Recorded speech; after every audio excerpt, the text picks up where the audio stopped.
जज साहब, आप तो इंसाफ का चश्मा लगाए दुनिया के फैसले करते रहे। अब आपकी बच्ची के साथ इंसाफ कौन करेगा?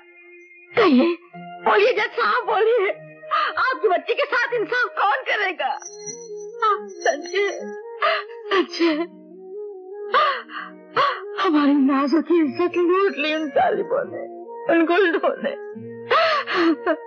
मेरे बेटे की पाकिज़ा दामन को तार तार कर दिया शैतानों ने।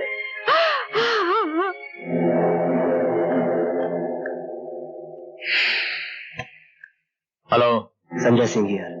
हेलो इंस्पेक्टर, फरमाइए।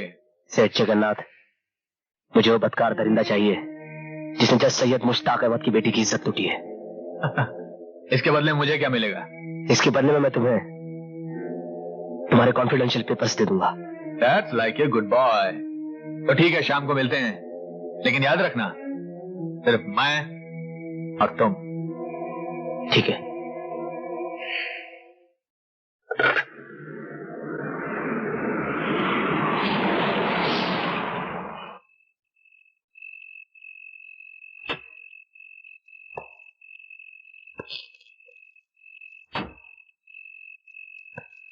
इंस्पेक्टर, इंस्पेक्टर,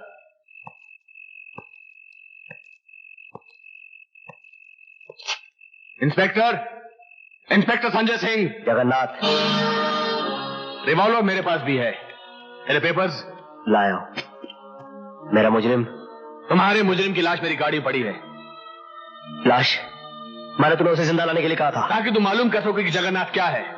देखो, जगन्नाथ ना पाप करता है ना पुण्य करता है, वो सिर्फ वही करता है जो उसे करना होता है। जगन्नाथ, मैं तेरे इस घिनौने चेहरे को दुनिया वालों के सामने नंगा कर दूंगा ताकि वो जान सके कि तेरी असलियत क्या है। तेरे जुआ खाने, जिस्म फरोशी के अड्डे और शराब खानों की वजह से न जाने कितने जवानों की जवानी खराब हो गई है, न जाने कितनी औरतें बेवा हो गई और मासूम बच्चे यतीम। मैंने तो सिर्फ समाज की जरूरतों को पूरा करने का हक अदा किया है। क्या समाज ने तुझे हक दिया है कि तू इंस्पेक्टर जोशी का खून कर सके? कोई सबूत? क्या समाज ने तुझे हक दिया है कि तू जज सैयद अहमद की बेटी को अगवा कर सके? कोई सबूत? क्या समाज ने तुझे और तेरे आदमियों को हक दिया है कि वो 15 साल के मासूम बच्चे को बलात्कार कर सके? सबूत? कानून सिर्फ सबूत चाहता है इंस्पेक्टर। पेश करूंगा जगन्नाथ। जिंदा नहीं रहोगे इंस्पेक्टर। जगन्नाथ, मुझे जोशी मत समझना।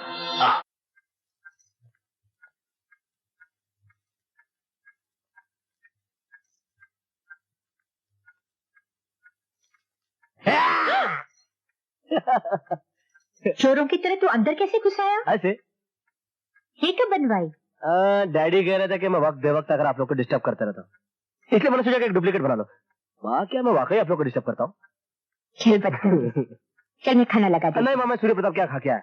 अच्छा माँ, वो मेरी कोई चिट्ठी आई है? चिट्ठी? किसकी चिट्ठी? उसकी।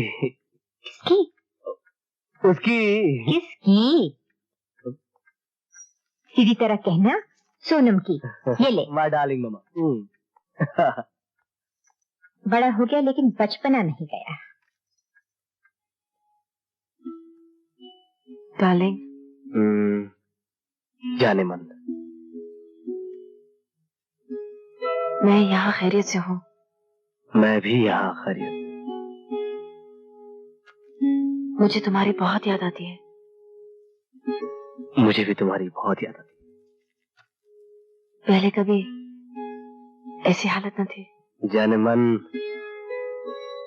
इसे इश्क की ब्रांडी का नशा कहते हैं। आंखों से उतर कर दिल में समा जाता है और जब चढ़ता है तो हाय। तुमने सेठ जगन्नाथ को गिरफ्तार किया? Yes sir. इंस्पेक्टर संजय, सेठ जगन्नाथ के खिलाफ आपके पास कोई सबूत है? सफेद पोश गुनहगारों को पहले सलाखों के पीछे ढकेल देना चाहिए और बाद में उनके खिलाफ सबूत इकट्ठे करने चाहिए, जो मैं कर लूंगा। ये सरासर गैर कानूनी है। इतने बड़े आदमी को बगैर सबूत के तुम पकड़ लाए। जाओ उन्हें फौरन रिहा करो, वरना I will take disciplinary action against you. Sir, आप अच्छी तरह से जानते हैं कि सेठ जगन्नाथ कितना बड़ा धर्मात्मा आदमी है और मेरे ख्याल में वकील साहब को भी इस बात का पूरी तरह से एक्सक्यूज मी, क्या वो जुर्म करना छोड़ता है? ना किसी अपने दुश्मन को छोड़ता है, ना सबूत, ना गवाह। और मुझे तो ऐसा लगने लगा है कि कानून के रास्ते पर चलने के लिए कानून ही सबसे बड़ी रुकावट है। और रास्ता ही अगर टेढ़ा हो तो आदमी कहां तक सीधा चल सकता है।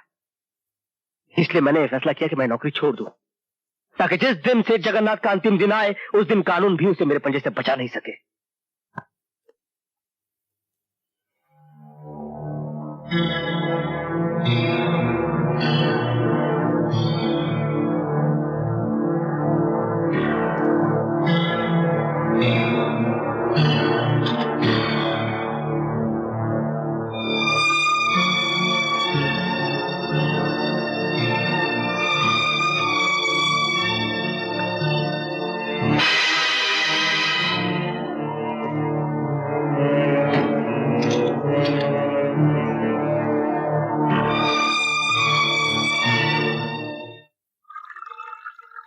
ये लो वफादार गुप्ता, तुम्हारी पहली वफादारी का पहला इनाम।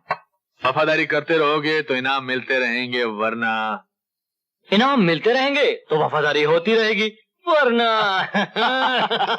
Good good.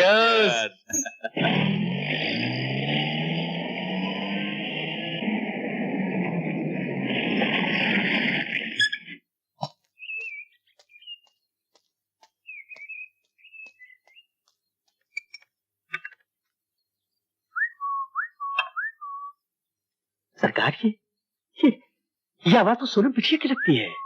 हुसैन मियाँ, तुम्हारे कान तो नहीं बज रहे? चिड़िया भी बोलती है तो तुम्हें सोनू की आवाज सुनाई देती? नहीं सरकार, इस आवाज को सुनते सुनते तो मेरे कान बूढ़े हो गए। ये कभी धोखा नहीं खा सकते सरकार। अरे ये तो वाकई सोनू की आवाज है। हाय चाचा। सरकार सोनम बेटी आ गई, देखिए ना सरकार। सोनू बिटिया। हाय डैडी। डैडी बताया बेटी। तो फिर आपको सरप्राइज कैसे दे दी? अरे चाचा, डैडी का खाली रखा, कितने पतले हो गए? मैं दुबला। बेटी, इन्हें मुजरिमों को पकड़ने से फुर्सत में तब तो मैं ख्याल रखूं। अरे खैर छोड़ो हुसैन मियाँ, पहले हमें अपनी बेटी को पुलिस की वर्दी में देख लेने दो। माशाअल्लाह। अच्छे सपना। ये सच है पापा? बेटी, मुझे तुम पर बहुत नाज है। तुमने मेरे सपने साकार कर दिए। पर एक बात का ध्यान रखना, पुलिस का फर्ज सिर्फ मुजरिमों को गिरफ्तार करना ही नहीं, बल्कि बेगुनाहों को मुजरिमों की साजिश से बचाना भी है। अपनी वर्दी और अपने फर्ज से कभी दगा मत करना। पापा, आपकी इज्जत मेरी शान है और इस वर्दी का सम्मान करना मेरा धर्म। मुझे यकीन है बेटे। देखो संजय, मैं पुलिस इंस्पेक्टर बनकर आ गई, मुझे मुबारकबाद नहीं दोगे? मुबारकबाद तब दी जाती है सोनम, जब देने वाले को इस वर्दी की अहमियत का एहसास हो। तुम कहाँ खो गए हो संजय? फर्ज और सबूत के चक्कर में अपने आप को तलाश कर रहा हूँ। एक वक्त ऐसा था जब तुम बड़े फख्र से इस वर्दी को अपने सीने पर लगाए हुए घूमते थे, मगर अब तुमने ऐसा क्यों किया संजय? इस बात का एहसास तुम्हें तब होगा जब तुम्हें पता चलेगा कि इस वर्दी की गिरफ्त में कितनी छूट है। सिर्फ एक फोन आने से गुनहगारों की हथकड़ी अदालत के हुक्म के बगैर खुल जाती है। लेकिन तुम बड़ी आसानी से इस वर्दी के सहारे गुनहगारों को बेनकाब कर सकते थे Sanjay.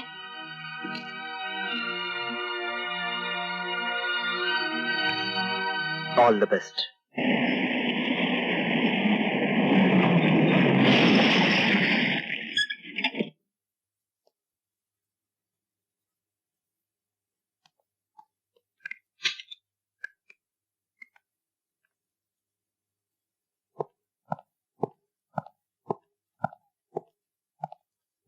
Good morning good sir. Morning. Jagannath ji ने आपको बैठने के लिए कहा है। Thank you.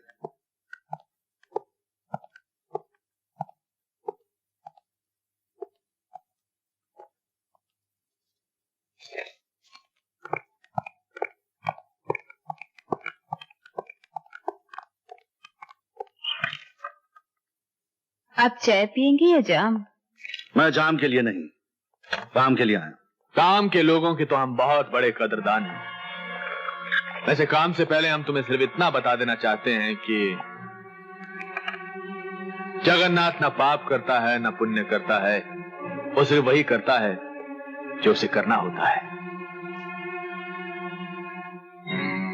अब जगन्नाथ सिर्फ वही नहीं करेगा जो उसे करना होता है, क्योंकि जगन्नाथ की असलियत मैं पहचान चुका हूं। पहचान चुके हो तो दोस्त बनो। तुम अपने दोस्त नहीं तो मेरे दोस्त क्या बनोगे? दुश्मन बन के भी कुछ खास हासिल कर नहीं सकोगे। दुश्मन तो तुम हो, इस समाज के और इंसानियत के। समाज और इंसानियत से खास रिश्ता है क्या?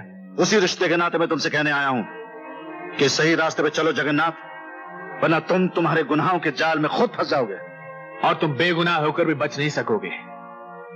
शायद तुम जानते ही नहीं कि तुम्हारे साथ होगा क्या। क्या होगा मेरे साथ? मेरे घर पर हमला या ज्यादा से ज्यादा मेरा कत्ल? इससे और ज्यादा क्या करोगे तुम? अगर मैं चाहूं तो शाम से पहले तुम्हें कुचल के रख सकता हूं, लेकिन मैं नहीं चाहता कि एक बाप का साया बेकसूर बच्चों के सर से ऊपर उठ जाए। मैं नहीं चाहता कि एक खूबसूरत बीवी को उसके पति की गलतियों की सजा मिले। मेरी बात समझ गए ना? हमारे तुम्हारे रास्ते बहुत अलग अलग हैं डीएसपी अमर। मेरा रास्ता छोड़ दो। अगर नहीं छोड़ सकते तो मुझसे हाथ मिलाओ, मैं तुम्हें सोने चांदी से तोड़ दूंगा। दुनिया तुम्हें रईस कहेगी और तुम्हारे जाने के बाद तुम्हारी औलाद को रईस ज्यादा। क्या तुम मेरी बोली लगा रहे हो? इस दुनिया में हर इंसान की बोली होती है, कम या ज्यादा। तुम्हारी गुलामी से बेहतर मैं कानून की हिफाजत करते मरना पसंद करूंगा। और एक बात याद रखना, बाप की दौलत से जो महल तुम खड़ा कर रहे हो उसकी बुनियाद एक दलदल पर खड़ी है जो किसी भी दिन धस सकती है, और इस आलीशाह इमारत के साथ तुम्हारा वजूद भी खत्म हो जाएगा। तुम्हारी खोखली बातें हमारे महल में गूंज तो सकती हैं डीएसपी अमर सिंह, पर इसकी दीवारों के रंग तक को नहीं बदल सकती। जाओ पहले कानून की किताब से कोई ऐसा पन्ना फाड़ कर लाओ जिसमें जगन्नाथ के गुनाहों का हिसाब लिखा हो। तो फिर इस बात का वादा रहा, आज के बाद जब भी मैं तुमसे मिलूंगा मेरे पास हथकड़ी होगी। बाहों के फंदों का मजा तो तुम बहुत ले चुके हो, फांसी के फंदे का मजा भी ले लेना।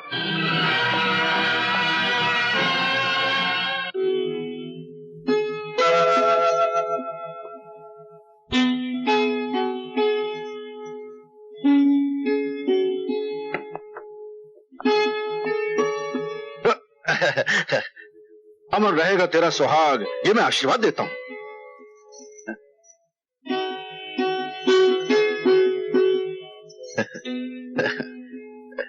सुहाग का जोड़ा पहनकर जब तुम गुस्से से देखती हो तो इस बात का पता नहीं चलता कि ज्यादा सुर्ख तुम्हारी साड़ी है या तुम्हारा चेहरा। लच्छेदार बातें बनाकर मेरा गुस्सा ठंडा करना तुम बहुत अच्छी तरह जानते हो। गुस्सा कहाँ है? गुस्सा तो सिर्फ तुम्हारे चेहरे पर आ जाता है कभी कभी। वैसे दिल में तो ज्योति है, इस अमर की अमर ज्योति। वैसे क्या ख्याल है, आज रात है, बगल में सुहाग है, सुहागन का साथ है, क्यों ना हो जाए सुहाग रात? नहीं? ओह, ये बेवकूफ का फोन आ गया। Hello, DSP Amar Singh speaking. Sir मैं सूर्य प्रताप सिंह बोल रहा हूँ। हाँ? सर मैंने जगन्नाथ को रंगे हाथों गिरफ्तार कर लिया है। क्या? सर मैं ठीक बोल रहा हूँ? हाँ मैं आता हूँ, मैं अभी आता हूँ। सॉरी ज्योति, मुझे एक जरूरी काम से जाना है। एक तुम ही हो ईमानदार इस पूरे डिपार्टमेंट में। क्या जरूरत है समाज के दुश्मनों से दुश्मनी मोल लेने की?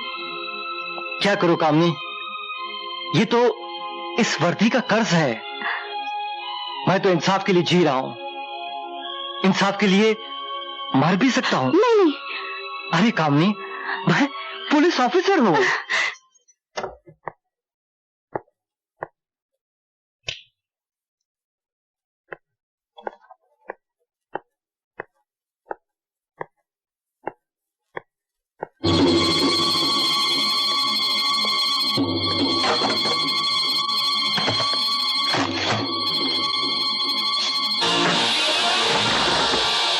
देख ली मुन्ना ठाकुर की करतूत।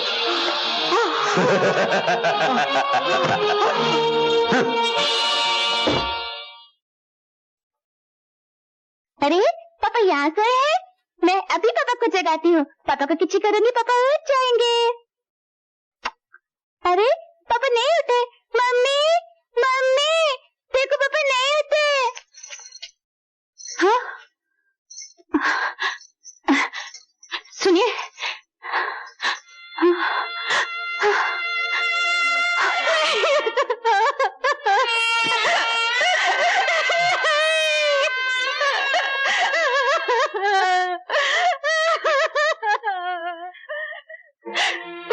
आपसे सिर्फ इतना कहने आई हूँ कि वो अर्थी एक ईमानदार और वफादार पुलिस अफसर की नहीं, कानून की है, जो कानून की रक्षा करने वालों की भी रक्षा नहीं कर सकता।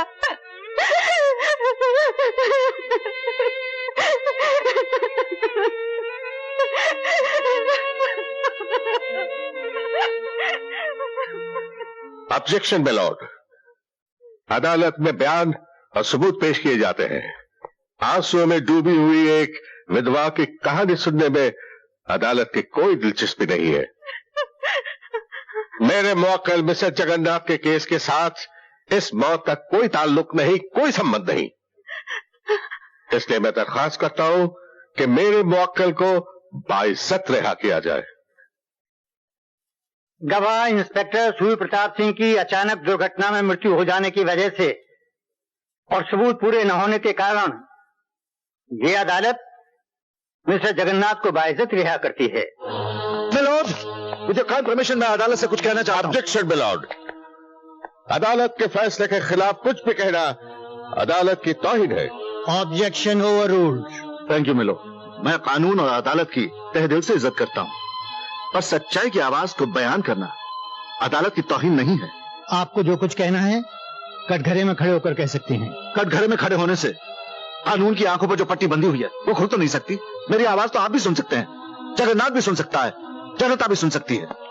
यह रिहाई जगन्नाथ की नहीं, एक गुनाहगार की है। यह मौत एक इंस्पेक्टर की नहीं, यह हत्या कानून की है। और मैं कानून की सौगंध खाकर कहता हूं, मैं लॉर्ड, अगर एक सूर्य प्रताप सिंह मरेगा तो कानून हर पल हजारों सूर्य प्रताप सिंह पैदा कर देगा। एक पुलिस वाले की मौत उसके बाकी साथी पुलिस वालों को उस आदमी का जाती दुश्मन बना देती है। जगन्नाथ समाज का दुश्मन है और उसे कानून के शिकंजे में जकड़ने के लिए मैं हथकड़ी पहनाऊंगा, सबूत के साथ, बयान के साथ। We'll see that too.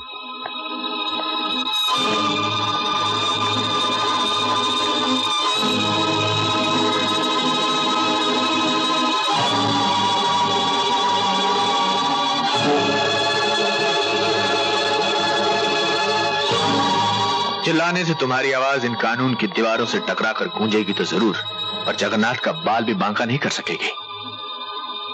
कुछ लोग कानून को अंधा समझते हैं, लेकिन मैं उसे बहरा और अपाहिज भी मानता हूं। Good bye.